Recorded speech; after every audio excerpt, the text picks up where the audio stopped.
El domingo 15 de agosto tendrá lugar una nueva manifestación antitaurina en Gijón, coincidiendo con la Feria de Begoña.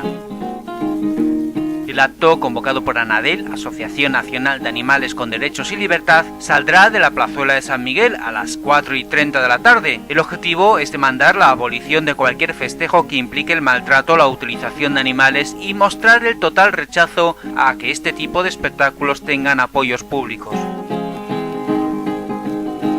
El año pasado se congregaron medio millar de personas y en este se espera que su número sea mucho mayor, como mayor es cada día el número de ciudadanos y ciudadanas gijoneses que desean que su ciudad se declare antitaurina, como por ejemplo ya hizo el municipio de Castrillón.